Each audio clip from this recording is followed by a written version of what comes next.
Hey ladies and gentlemen, welcome back to our channel.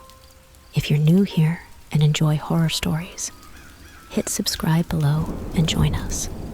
Could we aim for 500 likes on today's video? Let's dive in. If I had $1 for every eerie or downright terrifying encounter in my life, I'd be rolling in wealth, possibly reaching billionaire status. My name is Rose, but my friends call me Rosie. I'm 50 years old. Around 10 or 20 years ago, my father utilized Craigslist to boost my income. Initially, his goal was to secure a job for me, but my mental health history posed significant challenges, affecting potential employers' views on me. My track record with colleagues wasn't great, and most managers or bosses would either not hire me or let me go within a week due to my panic attacks, depressive episodes, and negative thoughts. The world seemed to collapse around me, and having my father's support wasn't enough. After being dismissed from my 5th job, it felt like the end of the road for me, doomed to rely on welfare indefinitely. Being naturally underweight compounded my difficulties, not eating much, and then struggling to afford food. I pondered over the idea of earning from home, hoping for a miracle. However, conceptualizing an online business was daunting, especially in the early days of eBay, Craigslist, Facebook, and the fledgling YouTube around 2009. At that time, online selling was more straightforward, but those weren't sustainable income avenues. My parents were well aware and did their utmost to secure a stable job for me, one with job security, a pension, and a fixed salary. Despite their efforts, my resume and work history often led to rejections within days, or I was simply ignored, which I tried not to let affect me, though it weighed more heavily on my father. One day, while in my government-supported apartment, consuming government-provided food and drink, my father called. He had found a potential job for me, a babysitting position for a family he found on Craigslist. He had previously found me various odd jobs through Craigslist, such as selling, buying, flipping items, and cleaning. These jobs paid poorly, but offered some financial relief alongside my welfare benefits. The downside of welfare is its reduction based on any additional income, perpetuating a cycle of poverty regardless of one's efforts to improve their situation. My aunt, who once ran a successful business, sold it due to the government taking a significant portion of her income. Faced with limited options, a challenging past, and a father striving to help, the prospect of babysitting didn't seem too daunting. At worst, I'd deal with typical baby-related messes, which seemed manageable compared to my cleaning job experiences. My father provided more details and connected me with the family through the Craigslist ad. Initially, the communication was confusing due to unclear text messages. However, I eventually understood that they needed babysitting for their 3-year-old during an upcoming evening. Despite the odd grammar and punctuation in their messages, I prepared myself, gathering necessary supplies like wet wipes and baby monitors, always preferring to be over-prepared for any job. Arriving at the house with toys, fruit, dried treats, and sanitization items in tow, I was greeted by 2 men whose relationship to each other or the child wasn't clear to me, but it wasn't my place to pry. They left abruptly after letting me in, locking the door behind them, which struck me as odd, but not alarming. I assumed they might be a couple, and felt comfortable around them, as I generally get along well with gay men. I was introduced to little Ellie, a 3-year-old with an enchanting playroom filled with pink stars, teddy bears, and playmats. A clear indication of the love and resources poured into her environment. Ellie was delightful, full of giggles and smiles, making my job as her babysitter for the evening seem like a breeze. As the night progressed, I found the work surprisingly enjoyable. At $40 for 4 hours, it felt like a steal given the minimal effort required. Mostly just playing with Ellie and occasionally providing milk. The idea of pursuing childcare or babysitting as a more permanent job began to appeal to me. A welcome change from the menial tasks I'd been accustomed to. I shared updates with my dad, who's been an unwavering source of support in my life, making sure to keep him in the loop about how smoothly things were going. However, the evening took an unexpected turn when, well before the anticipated midnight return, I heard the front door unlock and open. Confused, since the men hadn't informed me of an early return, I picked up Ellie, who, displeased at being removed from her play, began to fuss. Her mild protests escalated into a full-blown tantrum as I carried her downstairs, trying to investigate the source of the noise while ensuring her safety. Approaching the kitchen, where the sounds seemed to emanate, I expected to find the men explaining an early end to their evening. Instead, I was met with a shocking scene. 2 women stood there, not the men who had left me with Ellie. One of the women, looking utterly horrified, lunged at me, snatching Ellie from my arms and pushing me back. The situation was nothing like I had anticipated, and their reactions suggested a grave misunderstanding or a deeper mystery I had unwittingly become a part of. In the midst of defending myself against an escalating situation, one of the women, presumably mistaking me for an intruder, began screaming in what I believed to be an Eastern European language, possibly Romanian or Estonian. The tension escalated dangerously when she retrieved a large butcher knife from a kitchen drawer and lunged at me, aiming for my abdomen. In a desperate bid for safety, I turned and fled, managing to escape through the front door and down the driveway, my heart pounding with fear. Once at a safe distance, I frantically called my father, informing him of the harrowing incident and my lost belongings still inside the house. He urged me to contact the police immediately.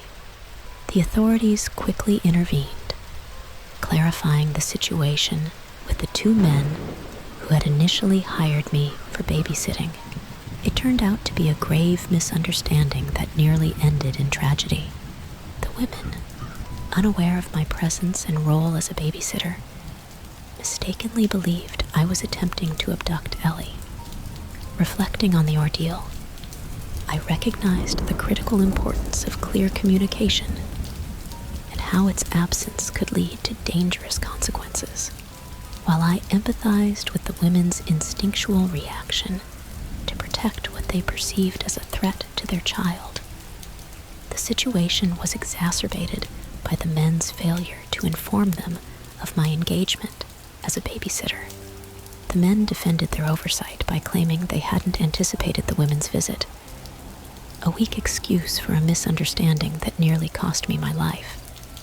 In an unexpected shift, the narrative transitions to a different scene involving a family father, overwhelmed by the chaos of his twin children and the loud disturbances they cause, disrupting even the most private moments.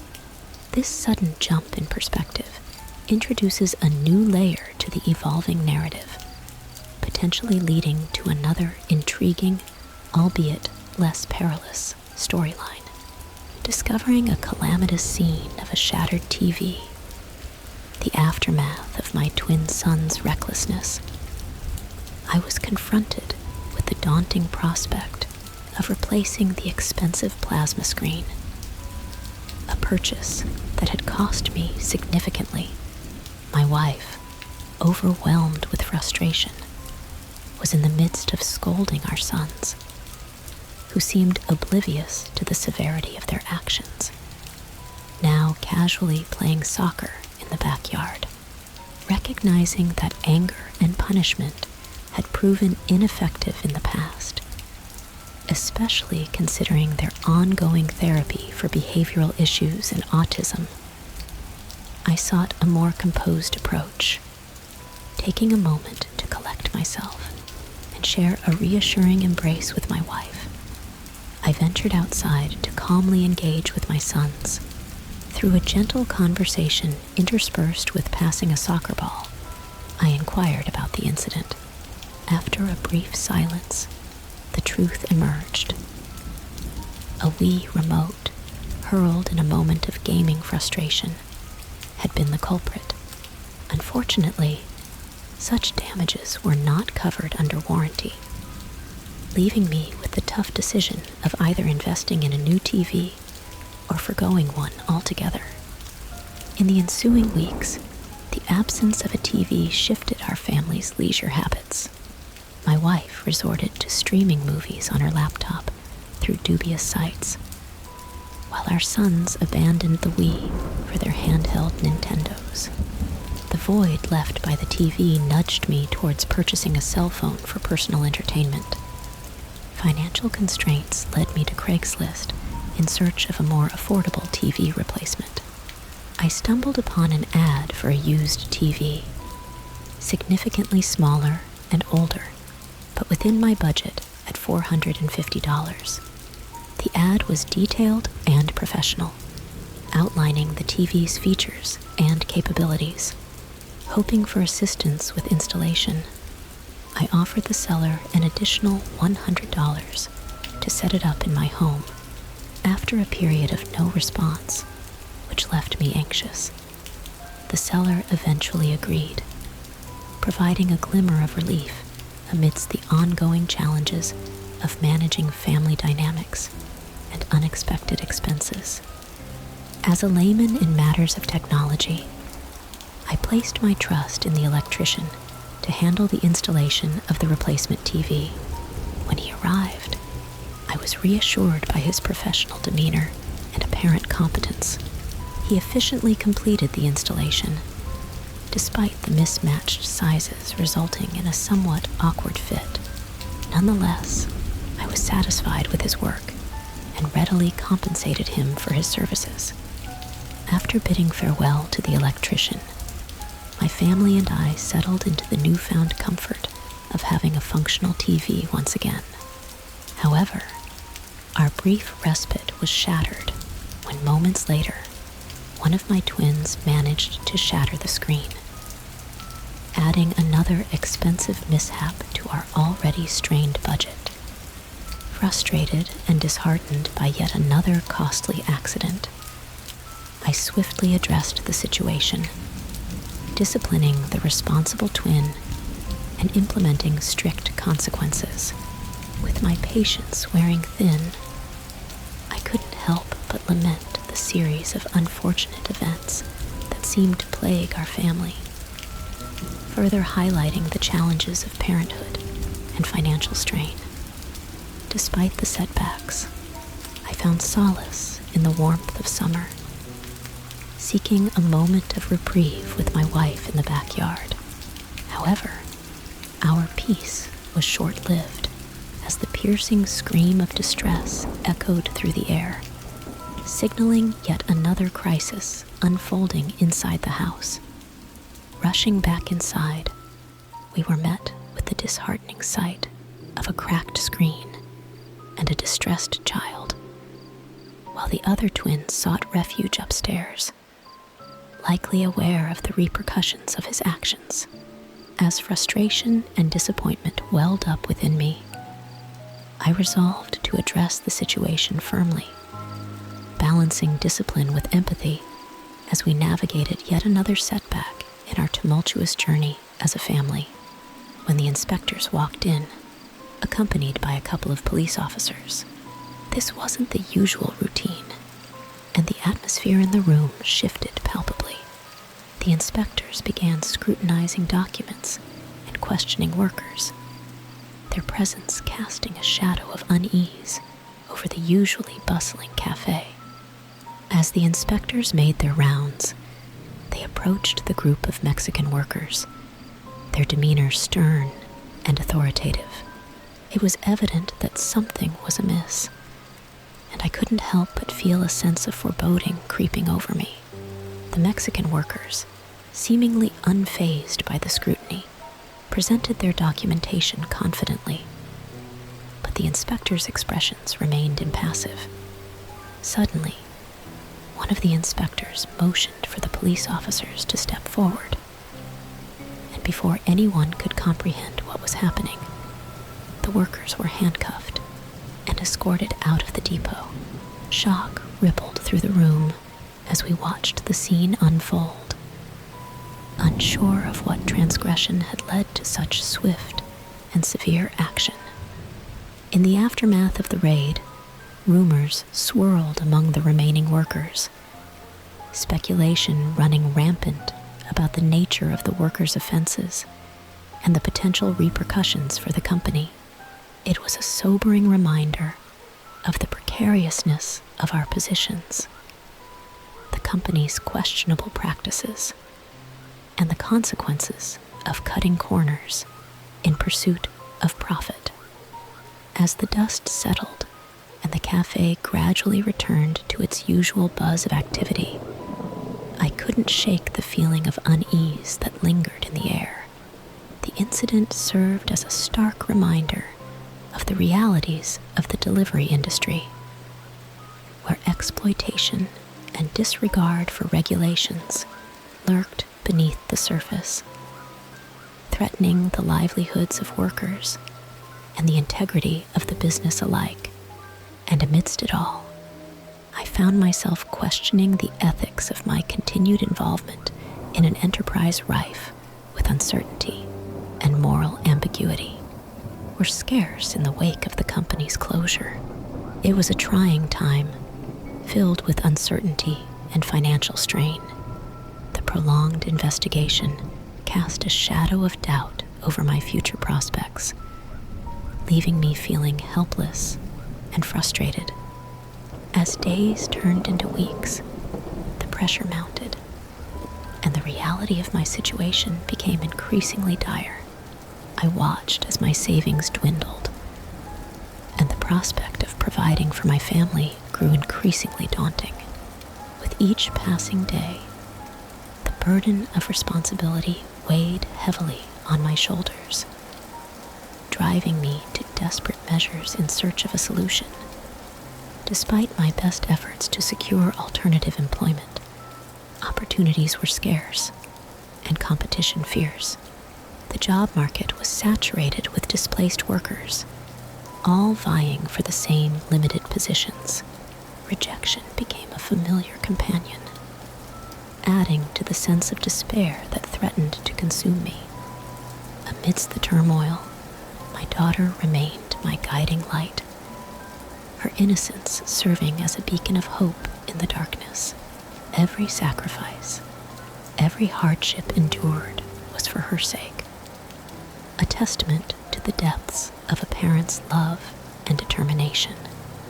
Finally, after what felt like an eternity, the company was granted permission to reopen, albeit under strict scrutiny and regulations.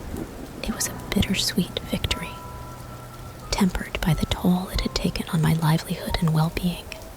Nevertheless, I counted my blessings, grateful for the opportunity to resume earning a living and provide for my family once more. The ordeal had left its mark, serving as a sobering reminder of the fragility of employment and the importance of financial stability. It was a lesson learned the hard way, one that would stay with me long after the scars of adversity had healed. amidst the adversity, there remained a glimmer of hope, a testament to the resilience of the human spirit in the face of adversity. And as I forged ahead, determined to rebuild what had been lost, I vowed to never again take for granted the security and stability of a steady income. Like that, before he tells me that our neighbor was found dead in her backyard. And Joe, the landscaper, was nowhere to be seen. He tells me to come home immediately and to call the police. I rush home as fast as I can, and when I get there, the whole street is swarming with police cars and ambulances. I run over to our neighbor's house, and my dad is there, looking pale as a ghost. He fills me in on what happened. Apparently, one of the other neighbors heard screaming coming from her backyard and called the police. When they arrived, they found her lying on the ground with blood everywhere. She had been stabbed multiple times. It was a horrific scene. The police were searching for Joe, but he was nowhere to be found. They searched the whole neighborhood, but he seemed to have disappeared into thin air. It was like he had never even existed to begin with. My dad was beside himself with guilt. He blamed himself for not being able to protect her. He kept saying, if only we had been there, if only we had been able to do more, maybe she would still be alive. I tried to comfort him, but there was nothing I could say to ease his pain. We later found out that Joe had a history of violence. He had been in and out of prison for various offenses, including assault and battery.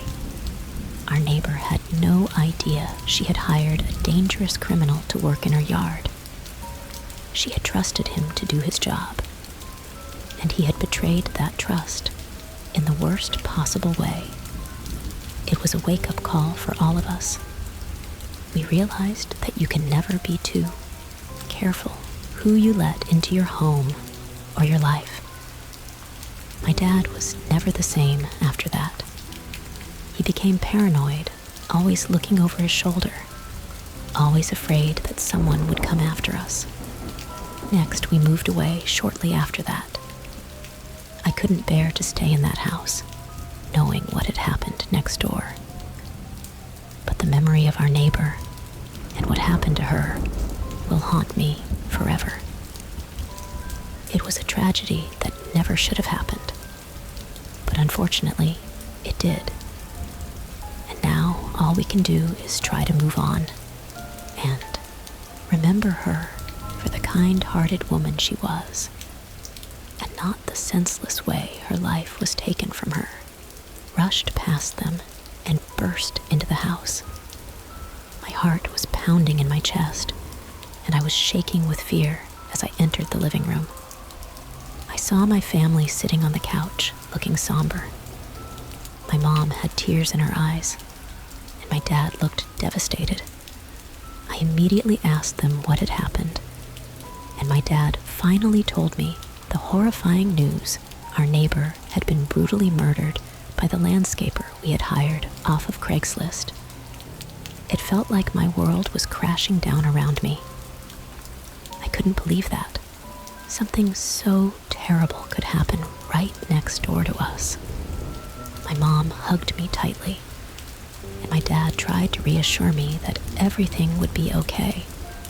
But I couldn't shake the feeling of dread and horror that had settled over me like a dark cloud. The rest of the day was a blur of police interviews and statements.